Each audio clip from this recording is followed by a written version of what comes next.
Hello, and welcome to What's Happening in Myanmar, a new weekly show from the Frontier Myanmar podcast family. I'm your host, Luke Corbin. At Frontier, we know how tricky keeping track of events in Myanmar can be. And in this podcast, I'm joined by journalists and experts to discuss some of the most consequential, convoluted, or just plain interesting stories of the past week. It's Friday, November 15, 2024, and today, on our third episode, I'm joined by independent journalists Emily Fishbein, hello. Hi. And Jortu Kong, hello. Hello, Luke. As well as by activist Michael Haack.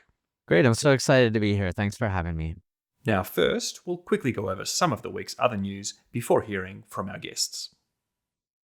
Coup leader Senior General Min Aung Hlaing has returned to Myanmar from China this week as huge numbers of bombs continue to be dropped on the country that he claims to rule, both in conflict zones supporting battles with resistance forces and also in civilian areas, with property damage and civilian deaths reported in Mogot, Ngazun and Balay townships. 11 people were also killed by an airstrike on a tea shop in Da'an National Liberation Army-controlled Nalcho town. And then there were also airstrikes across Chin State, especially in Mindat and Falau, as Chin resistance groups launched their operation aimed at capturing the mostly depopulated town last Friday. In Rakhine State, the battle for the besieged Border Guard Police Base 5 in Maungdaw and the Western Regional Military Command in An continue.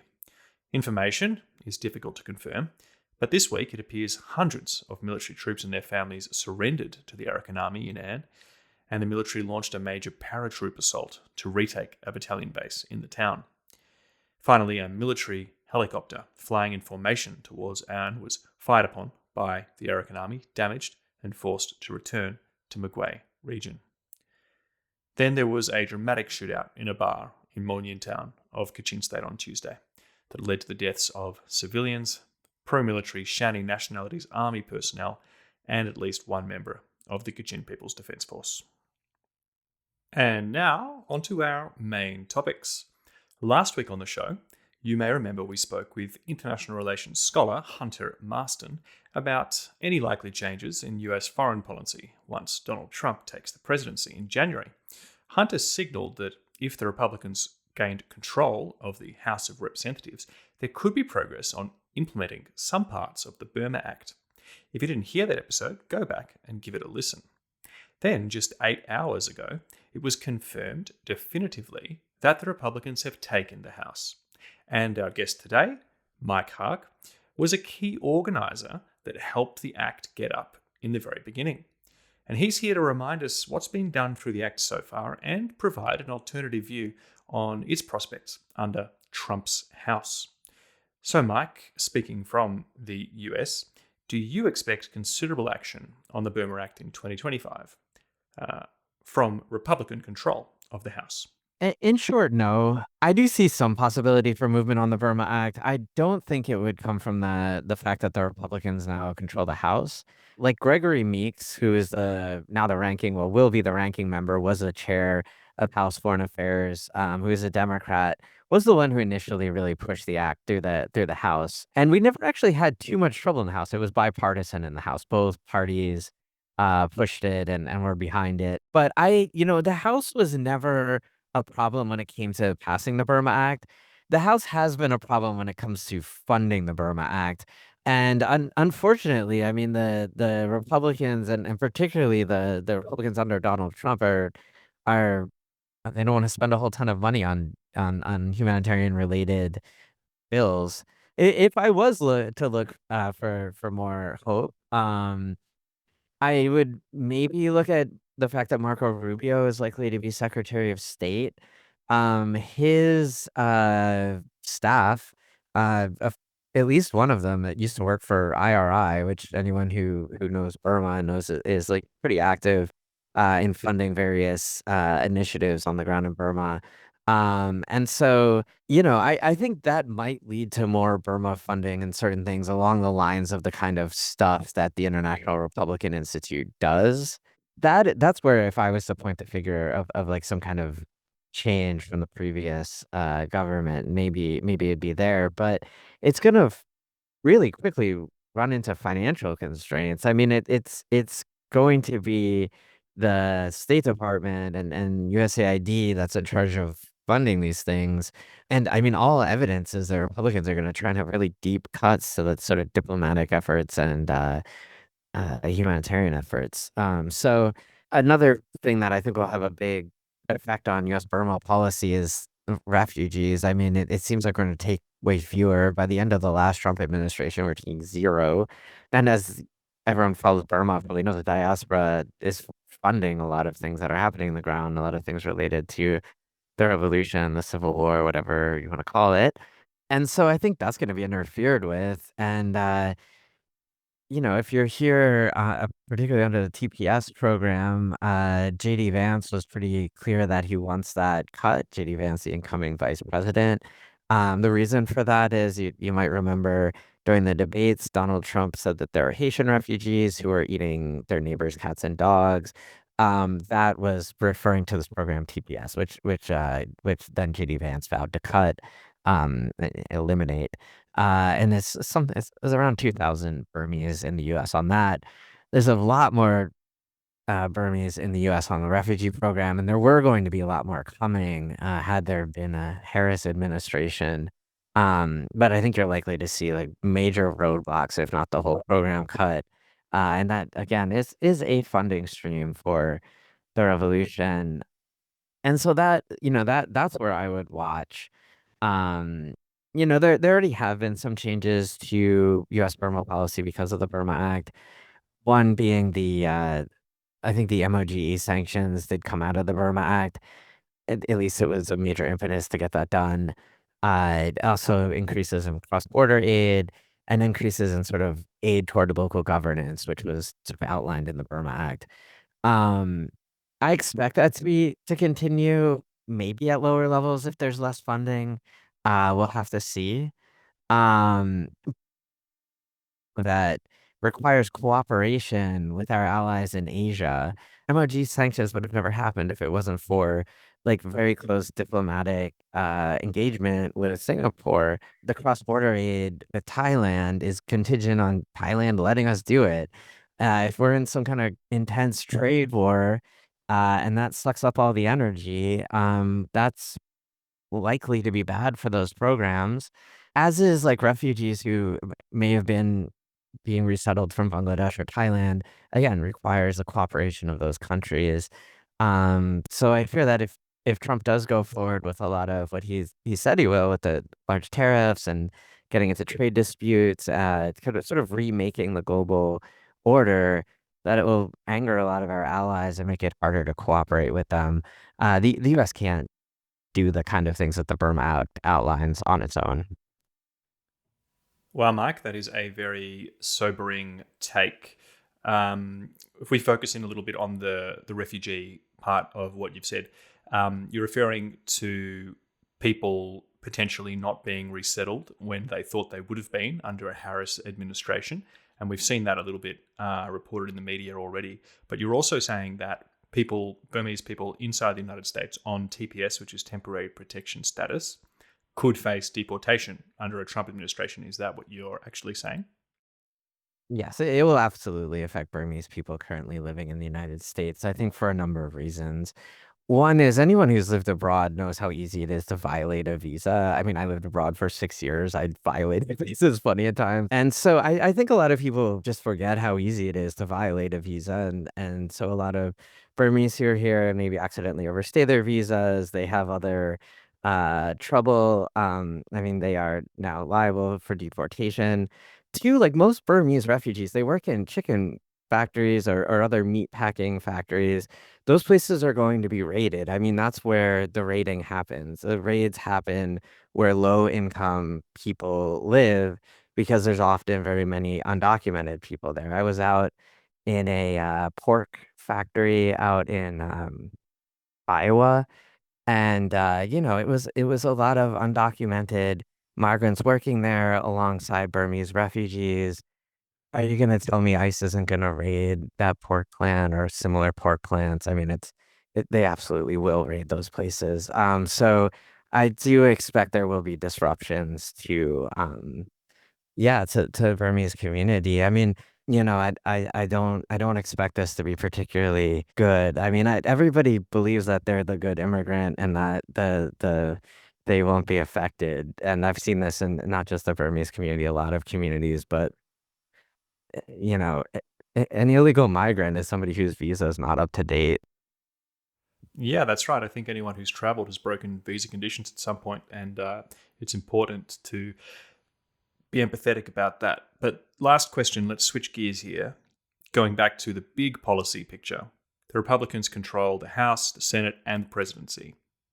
So the cleavages and the politicking is not going to be done with Democrats, but within the Republican administration. Do you see any characters or anticipate any tensions within this incoming administration regarding Burma policy?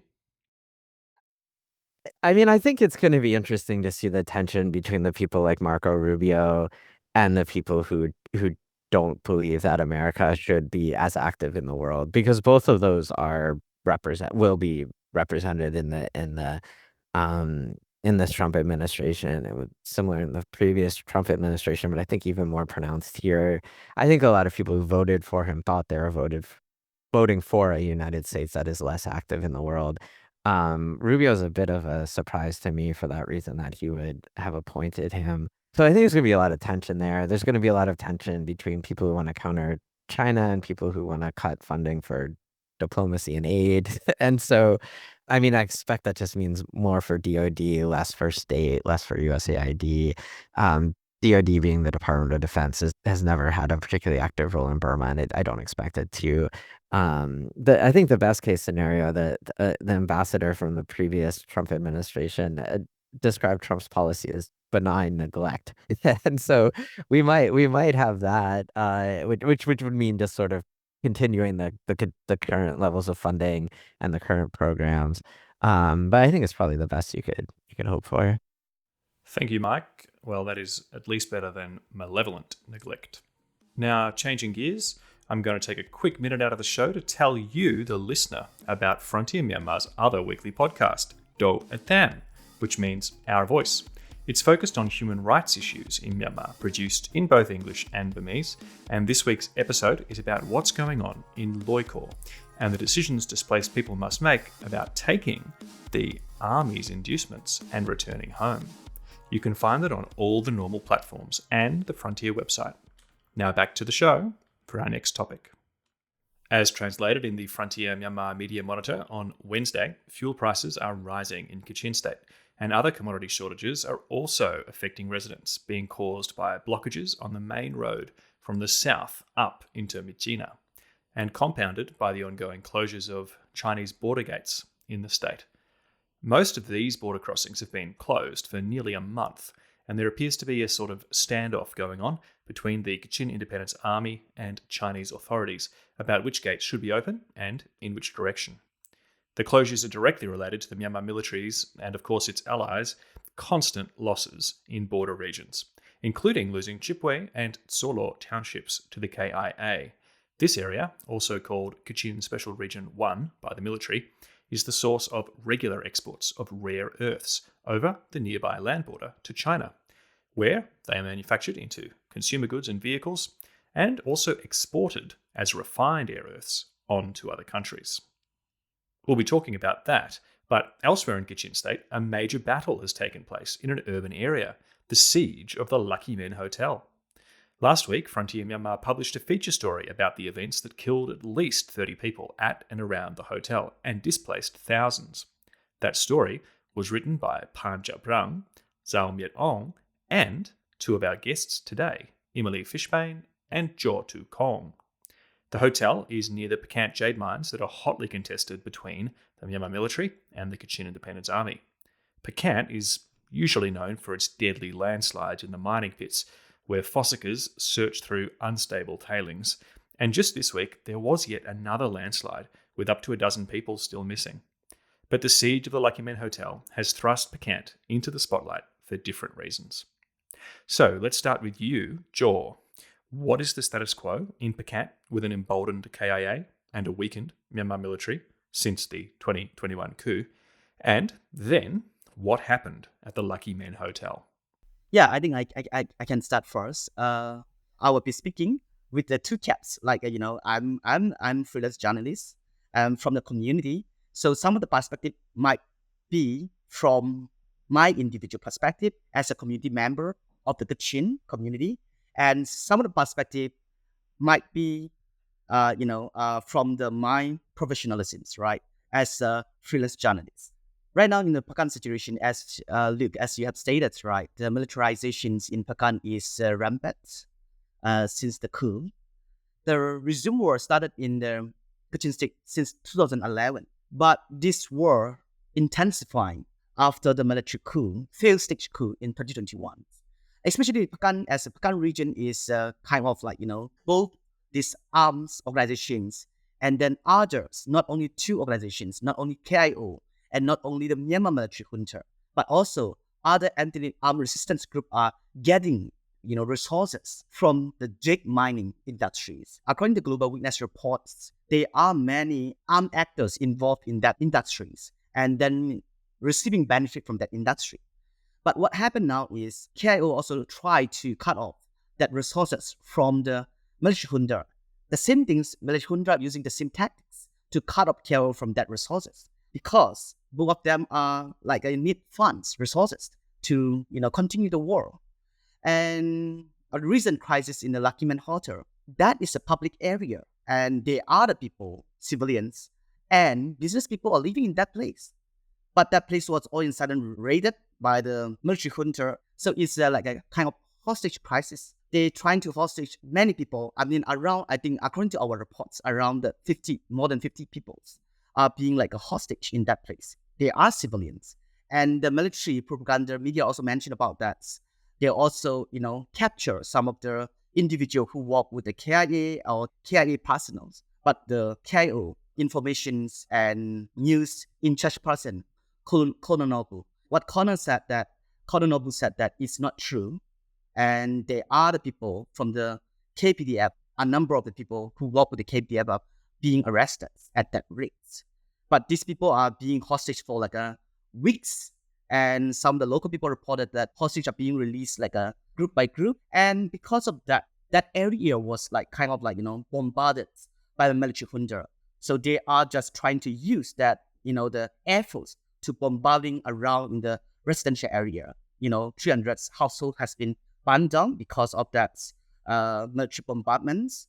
And that's also forced more than 4,400 people to displace from their homes and their lands. And that has resulted humanitarian crisis, just a very new humanitarian crisis in the Pakan regions. And in addition, I think because of that jade mines, another thing is environmental depredations. The military stakes a coup, and the rule of law is very, a weakening in that area, and which made, the business exploit the places, and then more environmental, impact has resulted. And I also would like to add here, right, when it's come to accountability from the, anti-resistant groups or from the, other PDF or KPDF, right? I think they also should see that accountabilities, how to prioritize people's safety, right? When we are making the report, we also receive some of the, the words from the, the civilians. They mentioned that it would be better if the KIO can prioritize more on the civilians' safety, before they launched the, the total offensive war against the military junta at the Lucky Men Hotel. And I think when it's come to accountability, we also need to emphasize the both sides, right? The military junta, I don't have to emphasize a lot. We all know that they have been committing this crime against humanity and war crime across the country. But also anti-resistance group also should take responsibility not to do the same patterns of atrocity in their own area and their own land. So it's important to uphold the international humanitarian law, despite the war, and we shouldn't just blame because of the armed clash, and we just shouldn't use that as an excuse. I think the armed resistance group also need to take more accountability in terms of managing the resources and also taking accountability or responsibility of the civilians' life in that area. Thank you, Jor. Really good to get both your perspectives there as a community member, activist, and as a journalist. Can I drill down a little bit into the specifics of the siege? How exactly did it spiral out of control so much? Did it have to end this way? And do you know of any efforts that were made to prevent all these deaths, airstrikes, displacement?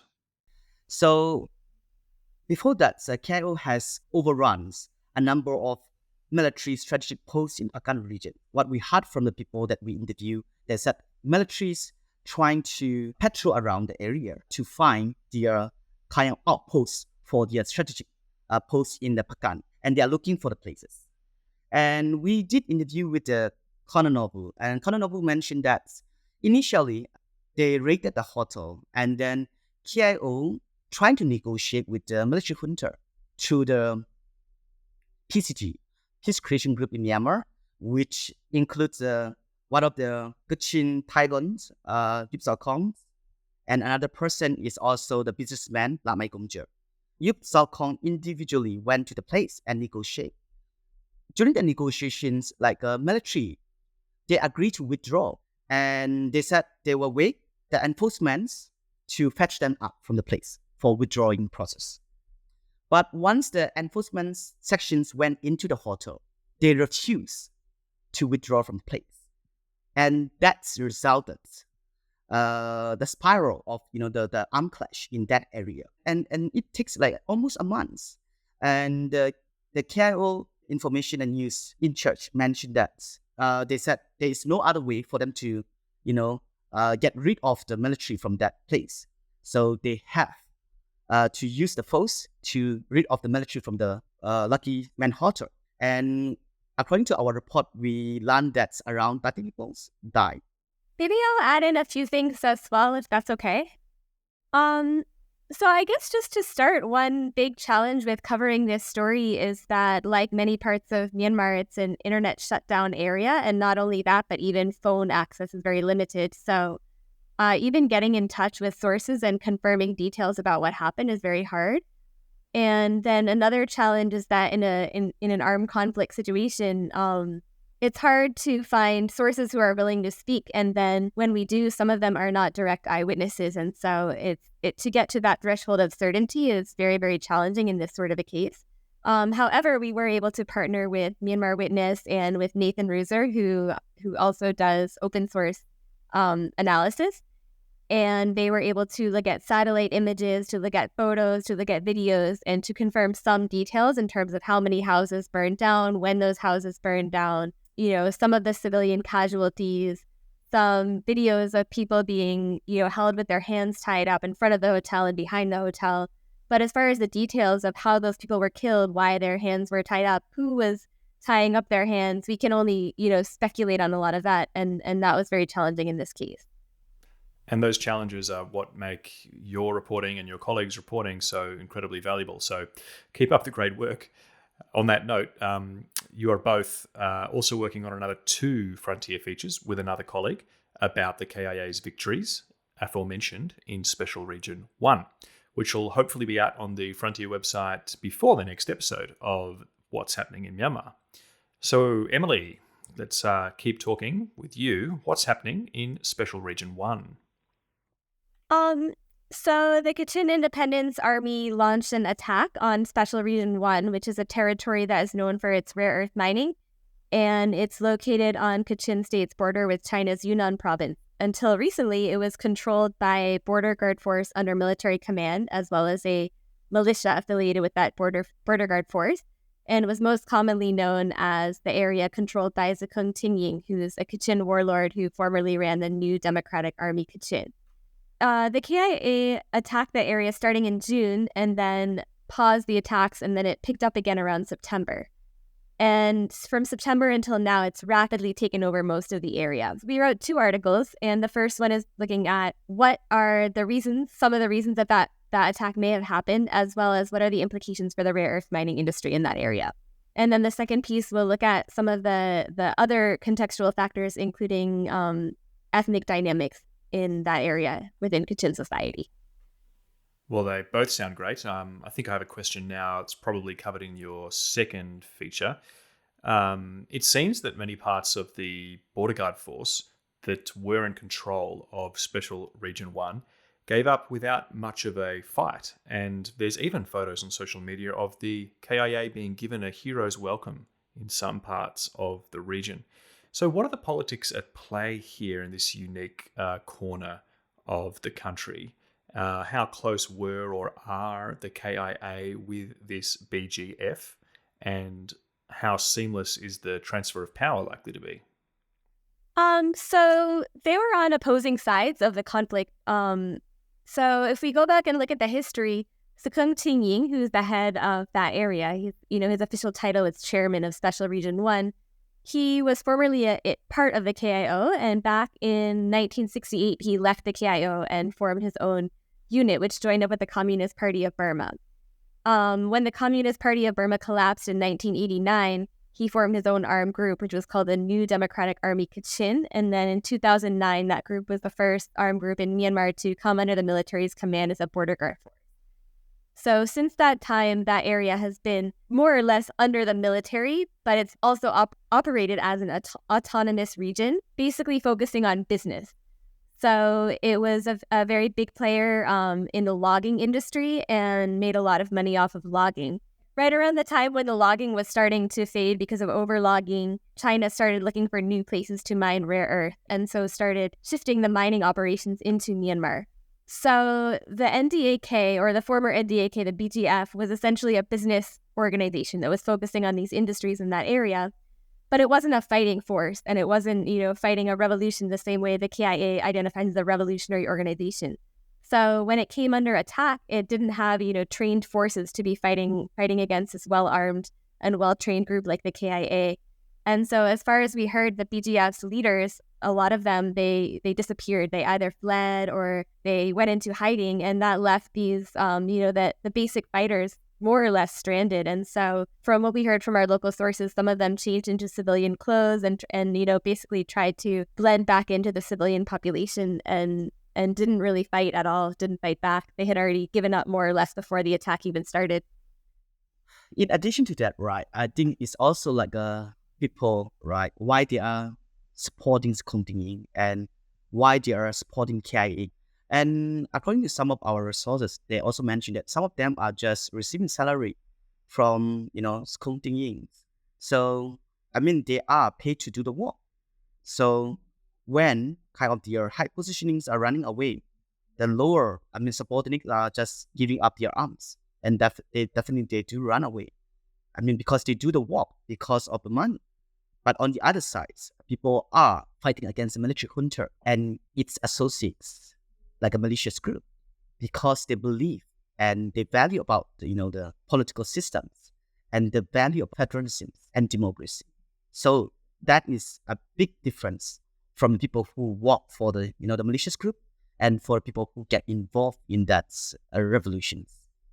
Yeah, as well, there's been a lot of allegations of forced recruitment as well from the side of the militia and the border guard force. And so when it came down to it and it was clear they were going to lose in the battle, the surrender happened very quickly and very easily. Okay, so if we take, constant airstrikes or interference from China out of the equation, do you think that the KIO will be able to fairly easily administrate this new territory? So more or less a pattern that we could see even before the coup was that certain politicians or militia leaders were positioning themselves as defenders of some smaller ethnic communities from the KIO. And that had been gotten, quite a bit of controversy and pushback even before the coup. And then after the coup, those narratives sort of fell away because it was very obvious to everyone what kind of abuses the military was committing, and nobody wanted to be on the side of the military at all. Yet at the same time, this propaganda has been going on for a long time. And so among some of, older generation or people in very rural areas, there is still some of that lingering. And so a big challenge now for the KIO is to sort of show the people, especially within Kachin society, there's many tribes or communities. So there's Jingpa, and then in these other areas where Special Region 1 is, it's mostly Lechik and Longwa communities that are, we can say, indigenous to that area and have been given propaganda from their leaders or the armed group leaders for so long, saying that the KIO is a Jingpa organization and is oppressing you, whereas the KIO does not identify itself publicly as a Jingpa organization, but as an organization representing all Kachin people.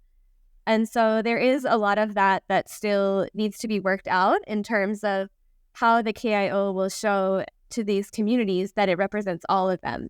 And I think that is still something that everyone is waiting to see how it will be handled. But I know that the KIO, as far as I understand, has put out public messaging to say we represent all people, yet that there's still some concern that these ethnic issues could come up if it's not handled very carefully.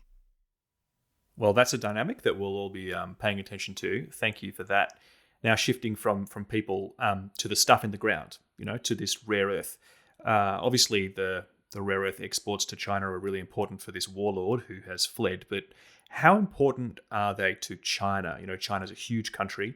Is the output from Special Region 1 just a drop in the bucket, or is it substantial and going to cause problems for China's manufacturing and refined exports if there is a supply complication?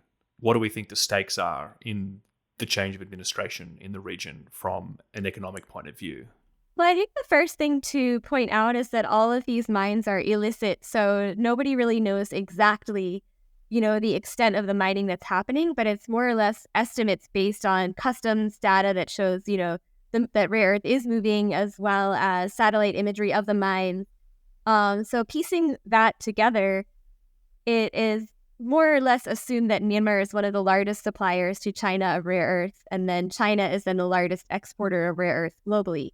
So based on that, it can be assumed that Myanmar is one of the global leaders in terms of mining rare earth. Yet at the same time, there's no regulations on any of this because it's all happening illegally or without any, registration process or any environmental standards. Do we know exactly which rare earths we're talking about? Different products that China manufactures, for example, use different rare earths. So rare earths are a group of 17 elements, and together that group of elements is called rare earth elements, and those are used in electric car vehicle production, electronics, combat weapons. So they're considered a critical mineral by many countries around the world, including the United States and many other upper income countries. So there's a lot of concern that if this supply gets cut from Myanmar, then that could create, ramifications down the supply chain. From Myanmar watchers, there's concern that could happen. Yeah, I also have the perspective on regarding your questions too, right?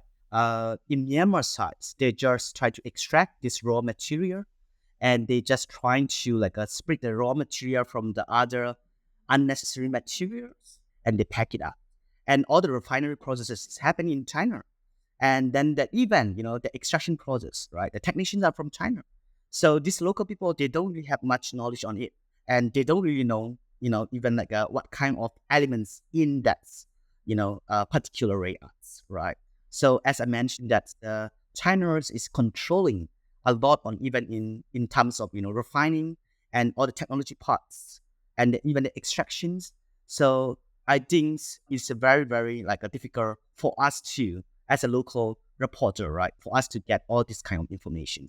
And not many people in Myanmar, the miners, are aware of even the personal the physical consequences or harmfulness of the rare earths while they're working in that industry. So, which is very alarming. Thanks. Okay, so given the rare earths' presumed importance and China's kind of well-known pragmatism, do you think it's likely that the Kachin Independence Army is going to be able to come to terms with China and get these border gates open? Do you foresee any problems there? Are there any other variables involved? I think as a community member, I think that definitely there will be a way to negotiate with China and KIO, between the China and KIO, because as you mentioned, China needs to supply the rare earth supply to the world. So I think that China will definitely renegotiate with the KIO and how they were trying to, continue that extractions and mining in that area. That's what I'm thinking of. And tonight, I just read the local report news, and KIO has blocked some of the border gates, like Liza and another place. I couldn't just remember the names from the KIO sites. So since the KIO took over control of the Special Region 1s, China has blocked all the border trading areas from their sites and not from the KIO side yet. And they are still importing some of the leftover goods, including rare earths. But now, KIO have started closing the border from Myanmar sides, right? So what will happen next? And what about these other variables, like the fact that has been mentioned that these mines are unregulated and potentially quite dangerous to the Kachin people that toil in them? The KIO is in an interesting position now, where on the one hand it controls these very potentially lucrative rare earth mines, but on the other hand, it faces the potential for some pretty heavy pushback from Kachin civil society. And so the extent to which the KIO is likely to impose regulations over this industry is still unknown. But there's been, a lot of advocacy already from Kachin civil society, speaking out, at least when we did interviews, and people saying very clearly that they want to see the KIO really, put some regulations in place from the start. And this is a pattern that we've also seen in our other reporting on rare earth, on gold mining, and on other extractive industries in Kachin, is that, the Kachin people said that they understand that this is a revolutionary period and that the KIO needs money, yet at the same time, the revolution is also for the people. And so if their environment suffers, it affects them and it affects their lives. And so I remember when we interviewed one person who is an activist at the Mute Zone area, that he said protecting the environment is also revolutionary. The revolution has to also include this greater sense of protecting the people now and not just after the revolution is over. Yeah, sure. I totally agree with Emily, what she just mentioned. When you are doing that revolutions, you don't like the systems and you fight against that corrupt systems, right? Not only for environmental aspects, but also how they manage these, resources and transparently, right? So it's very important to fight against corruptions. I think somehow this extraction unavoidable, it will continue, but minimizing the environmental degradation is very important for us to preserve, right? I think always have to find a balance where the KIO can continue its revolutions, getting some funding or generating incomes from that industry, while protecting the environment and minimizing the environmental impacts. And in the meantime, need to really fight against the corruptions, right? Because why we are fighting against the military junta? Because of corruption, power, and discrimination and persecutions. That's what we don't like. So KIO really have to consider on how to, mitigate this issue from this stage. If not, it will be too late. So I would like to add with a quote from one of our sources, and I just would like to read out loud. I would like to see the leadership have a broader perspective and foresee problem well in advance. He said, they must always prioritize the well-being of the public and think about the consequences of their actions. Yeah, thank you, Jaw. Those are wise words to go out on. So let's do that. Let's say goodbye to our guests. Thank you, Jaw, for that quote and for all your answers. Thank you for having us, Luke. Bye. And thank you, Emily, as well. Looking forward to your features. Thank you so much. And thanks to you, Mike. Thank you for your expertise regarding the United States foreign policy. Sure. Yeah. I hope that was helpful. To listeners, now, thank you for tuning in. And remember, you can email us with feedback or questions at whimyanmar@proton.me. We have some great new features this week on the Frontier website. about the black market and illegal imports in Myanmar, the funeral, gambling, trade, and the Arakan Army's denials of committing atrocities against Rohingya civilians earlier this year. So happy reading, and until next week, farewell and take care.